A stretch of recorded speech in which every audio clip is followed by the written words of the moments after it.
Dust devils danced across the parched earth, mirroring the swirling unease in the small town of Redemption Gulch. The year was 1888, and life was a constant struggle against the elements and each other. Redemption Gulch wasn't known for its charity or understanding. Survival was a solitary sport played with grit and a loaded gun. On the outskirts, nestled in a dilapidated shack overlooking the dry creek bed, lived Martha. She was an enigma, a whisper in the wind. Some said she was a healer, a woman who knew the secrets of the desert plants and could mend broken bones with a touch. Others claimed she was a witch, a sorceress who brewed dark potions under the light of the full moon. Martha kept to herself, her only companions the scorpions and the coyotes that roamed the desolate landscape. She bartered her remedies for food and supplies, her eyes always downcast, avoiding the judging stares of the townsfolk. They whispered about her strange herbs, her knowledge of things unspoken, and the unsettling calm that radiated from her even in the face of their scorn. Her origins were a mystery. One day she just appeared, a lone figure silhouetted against the setting sun. She bought the shack with a handful of silver coins, her voice barely a murmur. The townsfolk, hardened by the harsh realities of the West, were quick to judge what they didn't understand. And they certainly didn't understand Martha. The women eyed her suspiciously, clutching their rosaries a little tighter. The men leered, their intentions anything but pure. But Martha remained aloof, a silent observer in a town teeming with prejudice and fear. She was an outsider, a scapegoat waiting to happen. And as the drought tightened its grip on Redemption Gulch and desperation clawed at their souls, the townsfolk needed someone to blame. Martha, with her quiet ways and mysterious aura, was the perfect target. Redemption Gulch was a harsh mistress, a place where the sun beat down mercilessly, baking the earth to a cracked and dusty crisp. Water was scarcer than gold, and hope was a commodity traded only by fools. The wind howled through the canyons, carrying with it the scent of sagebrush and the ghosts of broken dreams. The town itself was a collection of ramshackle buildings huddled together for warmth and protection. The saloon, the Golden Nugget, was the heart of the town, a place where men sought solace in whiskey and the company of questionable women. The church, a small wooden structure with a towering steeple, was meant to be the soul of the town, but its influence was waning in the face of hardship and despair. Dust coated everything, seeping into every crack and crevice. The townsfolk were a reflection of their environment, weathered, hardened, and suspicious. They were farmers and ranchers, miners and merchants, all struggling to scratch out a living from the unforgiving land. They were a mix of nationalities and backgrounds, united only by their shared struggle and their deep-seated fear of the unknown. The drought had been particularly brutal that year. The crops withered in the fields, the cattle grew thin and weak, and the well ran dry. The townsfolk grew increasingly desperate, their tempers short, their faith shaken. They looked for answers, for someone to blame for their misfortune. Superstition ran deep in Redemption Gulch. Old wives' tales and religious fervor mingled to create a potent brew of fear and ignorance. They believed in curses and omens, in the power of the stars and the wrath of God. And when things went wrong, as they inevitably did in the Wild West, they looked for a scapegoat, someone to bear the burden of their collective sins. Martha, with her strange ways and solitary existence, was the perfect candidate. She was different, and, in Redemption Gulch, different was dangerous. The whispers about Martha intensified as the seasons turned, and the drought deepened its cruel grip. Then came the day that changed everything. Martha, her face gaunt but her eyes holding a strange light, was seen walking into town, her belly swollen with child. The news spread through Redemption Gulch like wildfire. Who was the father? No one had ever seen her with a man. The rumors started, fueled by fear and prejudice. Some said it was a demon, others a phantom cowboy who only appeared under the blood moon. The preacher, a stern man named Reverend Eli, thundered from the pulpit about the wages of sin and the abomination that was growing in Martha's womb. The women of the town, already suspicious of Martha's knowledge of herbs and remedies, now saw her as a threat to their families and their way of life. They muttered about curses and evil spirits, their fear amplified by the preacher's fiery sermons. The men, fueled by whiskey and their own repressed desires, looked at Martha with a mixture of lust and disgust. Martha remained silent, bearing their stares and whispers with an almost unnerving calm. She continued to gather herbs and tend to her garden, her pregnant belly a constant reminder of her supposed transgression. She seemed to defy their judgment, her very existence a challenge to their narrow-minded beliefs. As her pregnancy progressed, the town's unease grew. The crops continued to fail, the cattle continued to die, and a strange sickness swept through the town, afflicting mostly children. The townsfolk, desperate for answers, saw a direct connection between Martha's cursed pregnancy and their misfortunes. The whispers turned to accusations, the suspicion to hatred. Martha was no longer just an outsider. She was a threat, a plague upon Redemption Gulch. And they knew, in their hearts, that something had to be done. The preacher whipped them into a frenzy of religious zeal. The end was coming. They had to act. The misfortunes continued to plague Redemption Gulch, each incident adding fuel to the fire of their growing paranoia. A prize-winning bull belonging to the mayor mysteriously died, its body twisted in unnatural ways. A swarm of locusts descended upon the remaining crops, devouring everything in their path. And the sickness, a fever that left its victims delirious and weak, spread through the town, claiming the lives of several children. Reverend Eli seized upon these events, preaching fire and brimstone from the pulpit. He spoke of God's wrath and the consequences of sin, pointing his finger directly at Martha and the unholy child she carried. He told them that the only way to appease God and lift the curse was to cleanse the town of the evil that had taken root. The townsfolk, already teetering on the edge of despair, were easily swayed by the preacher's words. Fear clouded their judgment, and superstition replaced reason. They saw Martha as the source of all their troubles, a witch whose dark magic was poisoning their town. Old Man Hemlock, the town's grizzled prospector, claimed to have seen Martha dancing naked under the full moon, chanting in a strange tongue. Sarah Jenkins, the baker's wife, swore that Martha had cursed her bread, causing it to mold overnight. And young Billy Thompson, recovering from the fever, insisted that he had seen Martha's eyes glow red in the darkness. These stories, whether true or imagined, spread like wildfire through Redemption Gulch, whipping the townsfolk into a frenzy of fear and hatred. They gathered in the saloon, their voices growing louder and more agitated, their eyes filled with a dangerous light. They knew what they had to do. They had to rid themselves of Martha and the cursed baby before it was too late. The time for whispers and suspicion was over. The time for action had come.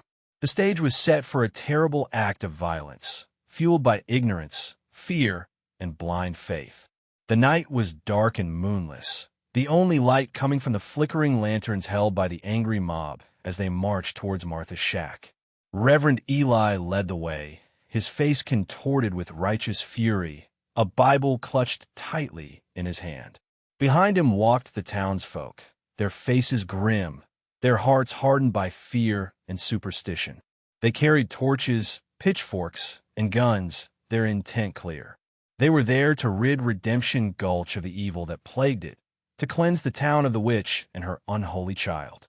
As they approached Martha's shack, they began to chant, their voices rising in a cacophony of religious fervor and primal rage. Witch! Witch! Burn the witch! Martha, hearing the commotion, stood in the doorway of her shack, her pregnant belly silhouetted against the faint light inside. She looked at the approaching mob with a mixture of fear and defiance in her eyes. She knew what they wanted, what they were capable of. Reverend Eli stepped forward, his eyes blazing with righteous indignation. "Martha," he boomed, his voice echoing through the night. "In the name of God, I command you to repent for your sins. Confess your wickedness and beg for forgiveness." Martha stood her ground, her voice trembling but firm. "I have done nothing wrong," she said, her words barely audible above the chanting of the mob. "I have only tried to help this town." "Lies!" shouted Reverend Eli. "You have poisoned our land, cursed our children, and brought damnation upon Redemption Gulch. You are a servant of the devil, and you must be punished." With that, he gave the signal, and the mob surged forward, their torches raised high, their faces filled with hatred. Martha knew there was no escape. She was alone, outnumbered, and condemned. All she could do was face her fate with dignity and pray for the safety of the child she carried. The mob closed in, their torches casting long, dancing shadows that seemed to writhe and twist like the demons they believed Martha had summoned. Redemption Gulch was about to commit an unspeakable act, a stain on its history that would never be forgotten. The torches were thrown, landing on the dry, thatched roof of Martha's shack. Flames erupted instantly, licking at the wooden walls, consuming everything in their path. Martha screamed, a sound that was quickly swallowed by the roar of the fire and the chanting of the mob. She tried to escape, but the doorway was blocked by the jeering townsfolk, their faces illuminated by the inferno. They watched with a mixture of fear and satisfaction as the flames engulfed the shack, trapping Martha inside. Reverend Eli raised his Bible high, his voice booming above the chaos. "Let this be a lesson to all who consort with evil. Let this fire cleanse Redemption Gulch of its sin." The fire raged, casting a hellish glow over the town. The heat was intense, the smoke thick and choking. The townsfolk coughed and sputtered, but they remained, transfixed by the spectacle. They were witnessing the destruction of evil, the purification of their town. As the shack burned to the ground, a deathly silence fell over Redemption Gulch. The chanting stopped, the torches were lowered, and the townsfolk stood in stunned silence, watching the embers glow in the darkness. They had done it. They had rid themselves of Martha and the cursed baby. But as the flames died down, a sense of unease began to creep into their hearts. Had they done the right thing? Had they truly cleansed their town? Or had they committed an unforgivable sin? The answer, they knew, would come in time. The next morning, the only thing that remained of Martha's shack was a pile of ashes and charred wood. The townsfolk gathered around the ruins, their faces pale and drawn. They searched for remains, for any sign of Martha or the baby, but found nothing. They were gone, vanished into thin air, leaving behind only a lingering sense of guilt and dread. Redemption Gulch was now free of Martha, but the shadow of her memory and the unanswered question of the baby's fate would forever haunt the town. They thought they had buried the past, but the past had a way of coming back to life. Years drifted by like tumbleweeds across the barren landscape of Redemption Gulch. The drought eventually broke, and the town slowly began to recover. New crops were planted, new businesses were established, and new families moved in, eager to put the past behind them. But the memory of Martha and the burning of her shack lingered like a stain on the town's collective conscience. The older townsfolk, those who had participated in the mob, spoke of it in hushed tones, their faces etched with guilt and regret.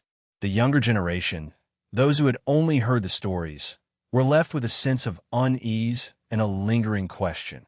Had they truly rid themselves of evil, or had they simply buried it beneath a layer of denial? Reverend Eli, though still the town's spiritual leader, was a changed man.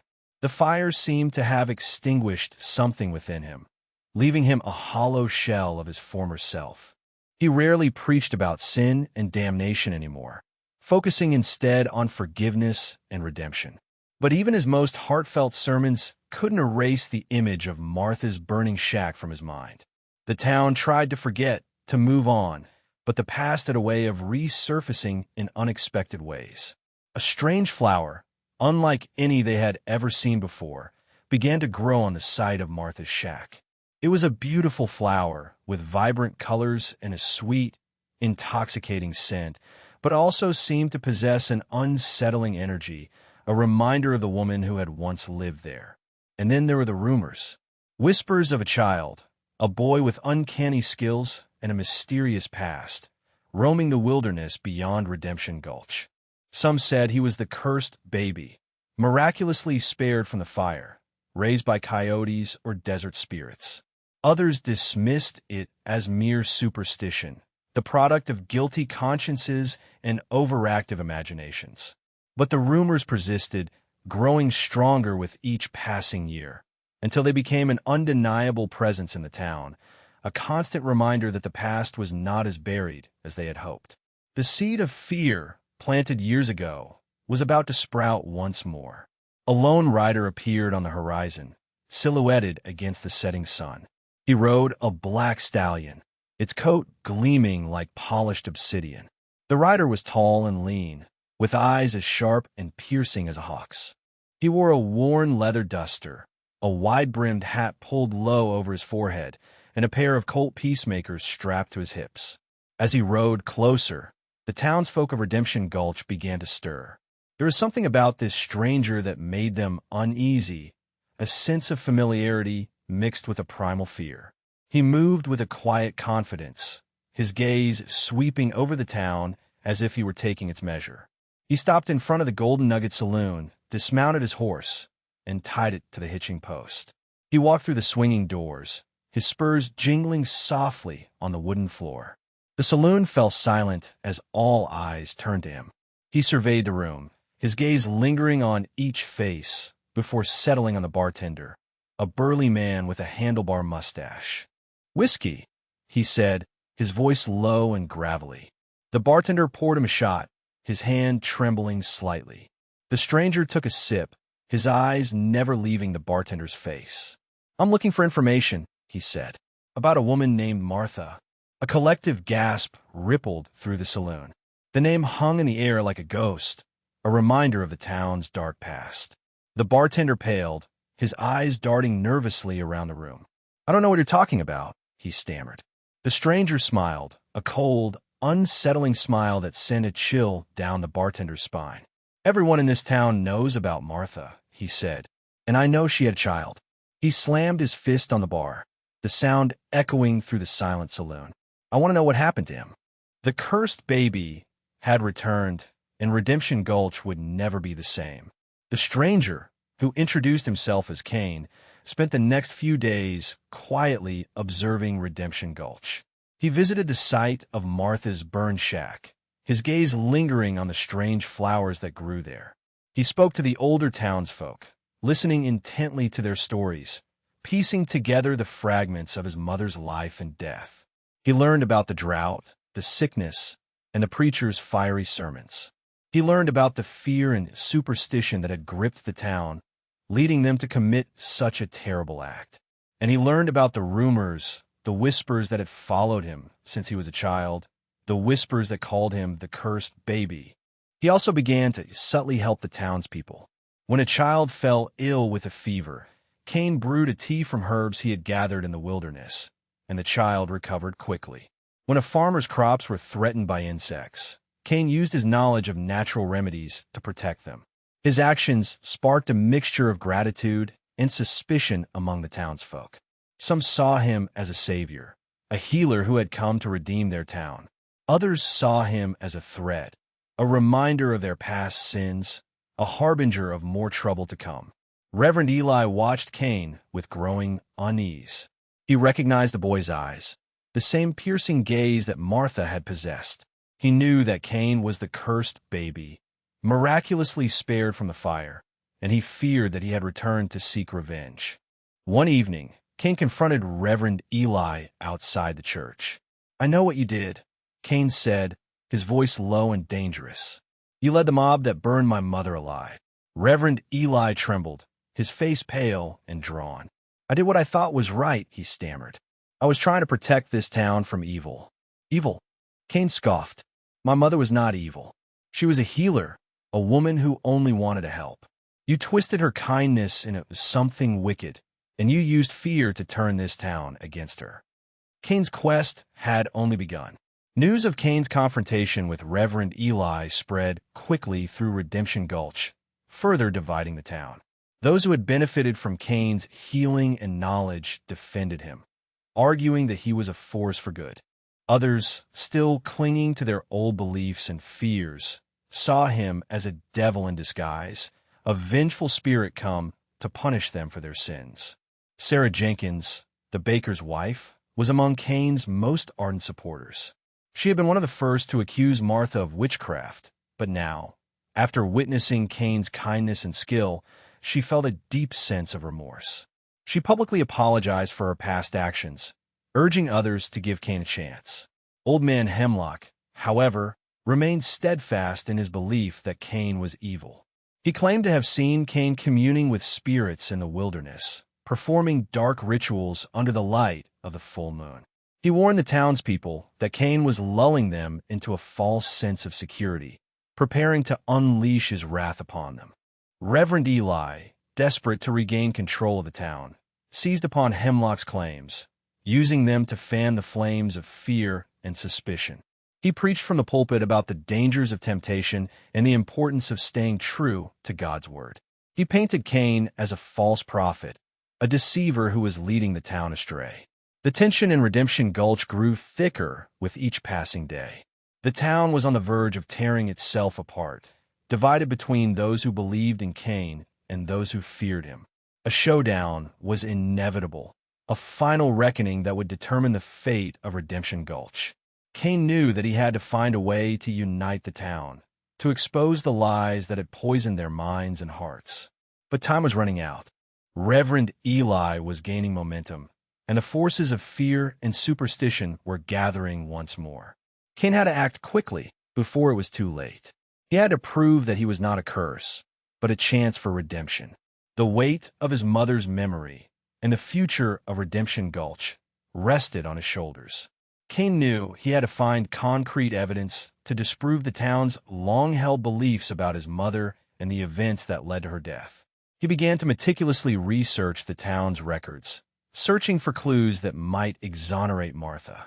He discovered that the drought had been exacerbated by the greed of several prominent townsfolk, including Reverend Eli, who had been secretly diverting water to his own fields, leaving the rest of the town to suffer.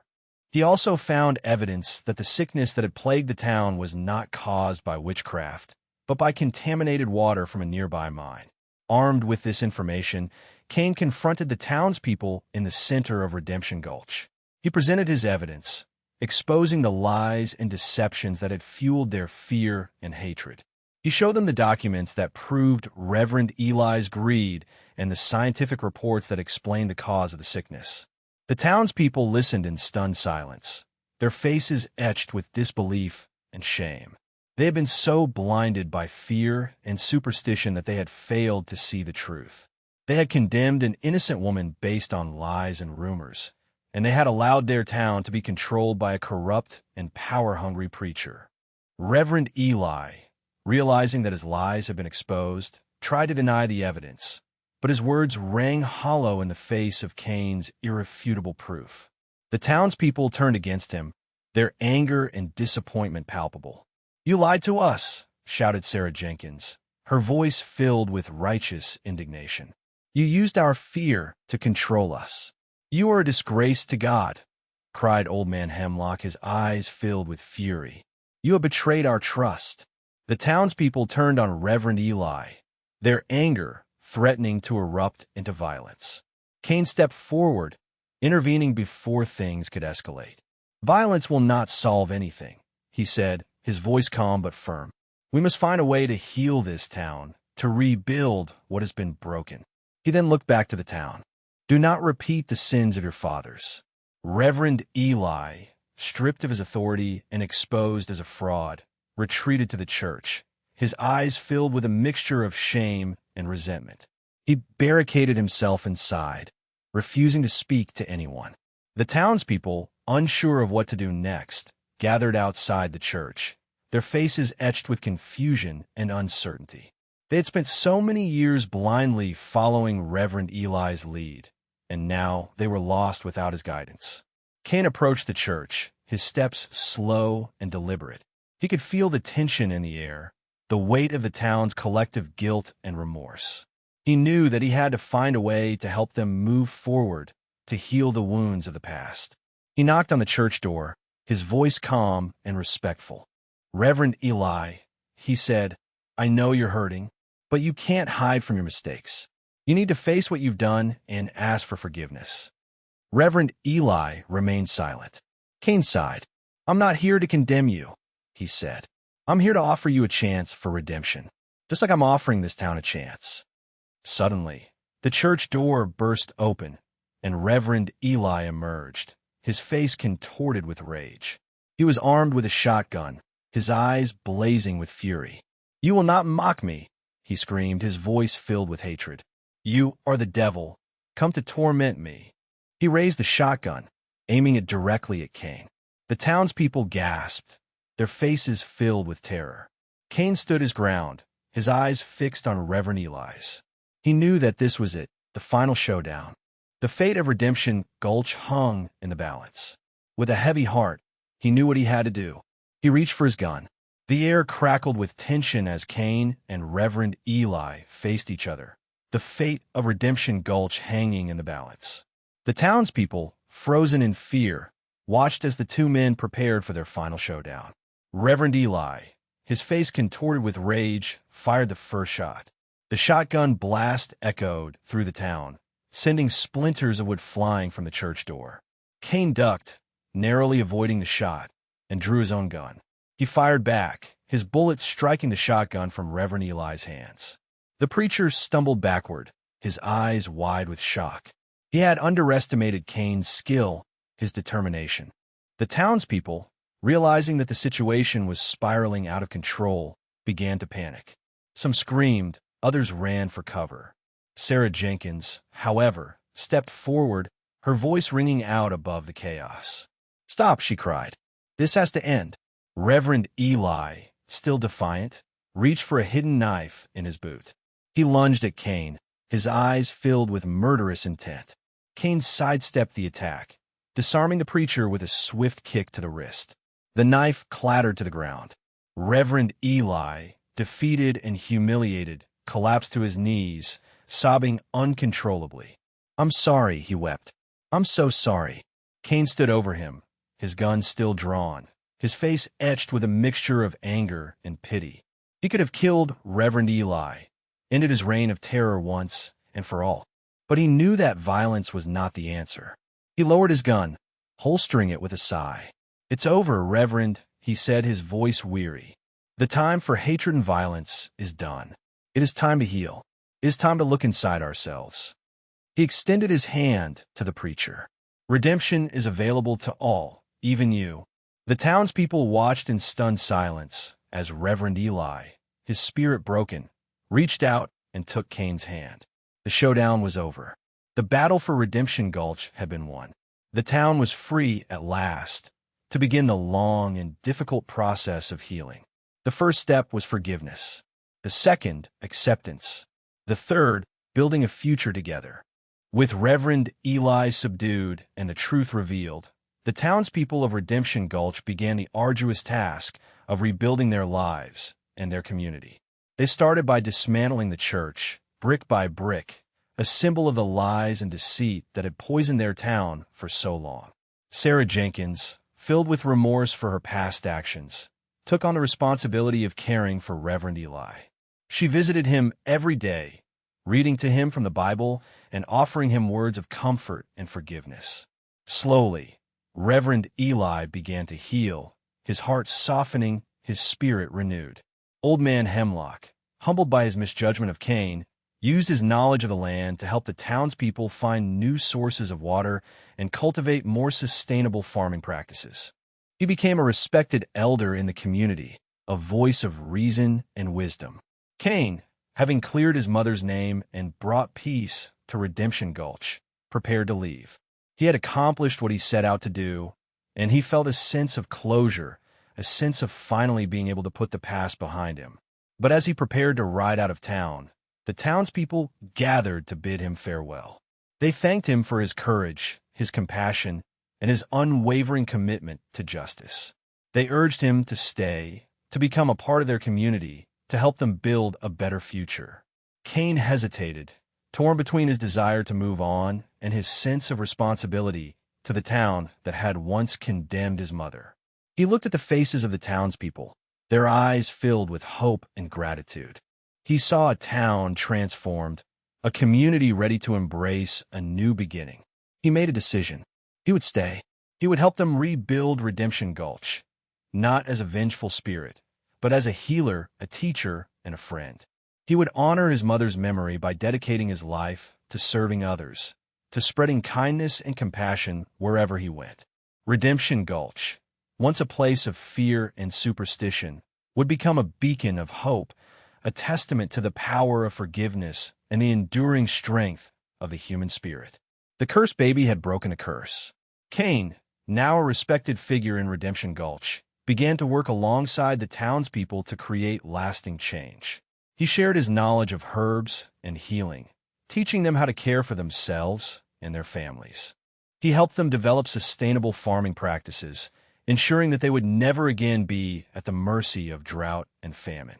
He also established a school where he taught the children of Redemption Gulch about history, science, and the importance of critical thinking. He wanted to ensure that they would never again be swayed by fear and superstition, that they would always question authority and seek the truth.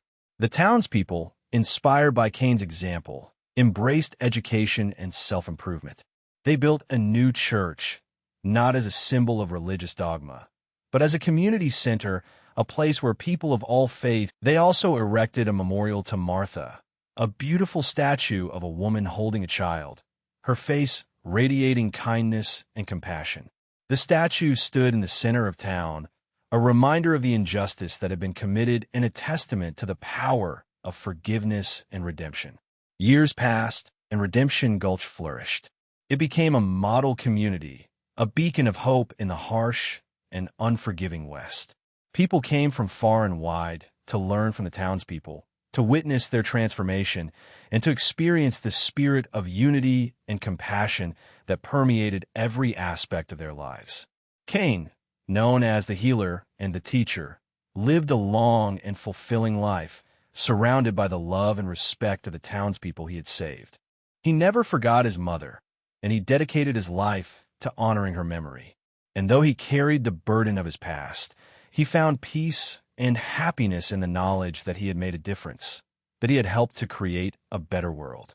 The cursed baby had become a blessing, a symbol of hope and redemption for all who knew his story. The curse was broken. Redemption was earned. The cycle was over. On the outskirts of town, where Martha's shack once stood, Cain began to cultivate a garden. He planted seeds he had carried with him, seeds his mother had saved, seeds that represented life, hope, and renewal. The strange flowers that had sprung up after the fire bloomed vibrantly, their sweet scent filling the air. He worked the land with his own hands, tilling the soil, watering the plants, nurturing the earth. He found solace in the simple act of creation, in the quiet rhythm of nature. The garden became a sanctuary, a place where he could connect with his mother's spirit and find peace within himself. The townspeople often visited Cain in his garden, seeking his advice and companionship. They marveled at his knowledge of plants and herbs, his ability to coax life from the barren landscape. They saw in his garden a reflection of their own transformation, a symbol of the hope and healing that had taken root in Redemption Gulch. One day, a young girl approached Cain, her eyes filled with curiosity. "What are you planting?" she asked. Cain smiled. "I am planting seeds of hope," he said. "Seeds of forgiveness. Seeds of love." The girl nodded, her face lighting up with understanding. "Will they grow?" she asked. Cain looked at the girl, his eyes filled with tenderness. "Yes," he said, "they will grow. As long as we nurture them, as long as we tend to them with kindness and compassion, they will grow into something beautiful." He looked at the garden, at the vibrant flowers and the lush green plants. He looked at the town of Redemption Gulch, transformed from a place of fear and superstition into a beacon of hope and redemption. He knew that his mother would be proud. He had not only cleared her name, but he had also helped to create a better world, a world where love triumphed over hate, where forgiveness conquered vengeance, and where the cursed baby had become a symbol of hope for all. The story of Redemption Gulch would be told for generations to come, a reminder that even in the darkest of times, there is always the possibility of light, the the potential for redemption, and the enduring power of the human spirit. The sun dipped below the horizon, painting the sky in hues of orange, pink, and purple. Cain stood in his garden, his hands calloused but gentle, his heart filled with peace. The town of Redemption Gulch shimmered in the fading light, a testament to the power of forgiveness and the enduring strength of the human spirit. He looked at the statue of his mother, her face radiating kindness and compassion. He knew that she was watching over him, smiling down on the town she had loved, the town that had once condemned her. He thought about the journey he had taken, the trials he had faced, the challenges he had overcome. He had come to Redemption Gulch seeking answers, seeking justice, seeking revenge. But he had found something far more valuable. He found redemption. He closed his eyes, taking a deep breath of the sweet scented air. He was no longer the cursed baby, the outcast, the vengeful spirit. He was Cain, the healer, the teacher, the friend. He was a part of Redemption Gulch, and Redemption Gulch was a part of him. He opened his eyes, his gaze fixed on the future. He knew that the road ahead would not be easy. There would be challenges to face, obstacles to overcome. But he was confident that the townspeople of Redemption Gulch would face those challenges together, with courage, compassion, and unwavering faith in the power of good. As the stars began to twinkle in the night sky, Cain smiled. He knew that the story of Redemption Gulch would be told for generations to come, a reminder that even in the darkest of times, there is always hope, there is always the possibility of redemption, and there is always the enduring power of love. The end.